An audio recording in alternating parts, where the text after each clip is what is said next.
Hello guys, ఈ రోజు టాలీవుడ్ లో గందరగోళానికి తెరదించిన రామ్ చరణ్ అప్డేట్ నుండి ఈ వారం రిలీజ్ అయిన శర్వానంద్, బైకర్, నిహారిక, రాకాసా సినిమాల రివ్యూస్ వరకు అన్ని ఈ వీడియోలో చూసేద్దాం. ముందుగా mega power star Ram Charan Peddi update. గత కొన్ని రోజులుగా ఈ సినిమా ఏప్రిల్ 30 నుండి వాయిదా పడిందని సోషల్ మీడియాలో తెగ పుకార్లొస్తున్నాయి. కానీ ఈ గందరగోళానికి స్వయంగా రామ్ చరణ్ చెక్ పెట్టారు. నిహారిక నిర్మించిన రాకాసా ప్రమోషన్స్ లో చరణ్ మాట్లాడుతూ, పెద్ది వాయిదా పడిందని నేను వింటున్నాను, కానీ అందులో నిజం లేదు, ఏప్రిల్ 30నే సినిమా పక్కాగా వస్తుంది అని క్లారిటీ ఇచ్చేశారు. So mega fans get ready, shooting దాదాపు పూర్తయింది, ఇక థియేటర్లలో రచ్చ మొదలవడమే తరువాయి.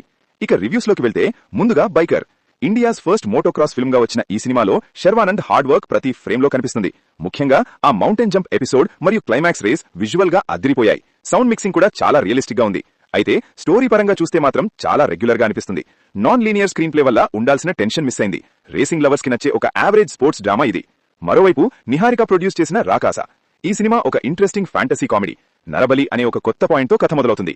సంగీత్ శోభన్ తన స్టైల్లో నవ్వించగా, గెటప్ శ్రీను కామెడీ టైమింగ్ సినిమాకు ప్లస్ అయింది.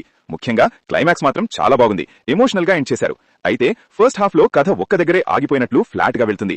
భయం కంటే నవ్వు ఎక్కువ వచ్చే హారర్ సీన్స్ ఉండటం వల్ల ఇది ఒక ఓకే వాచబుల్ మూవీ అనిపించుకుంది. మరి ఈ రెండు సినిమాల్లో మీరు దేనికి వెళ్తున్నారు?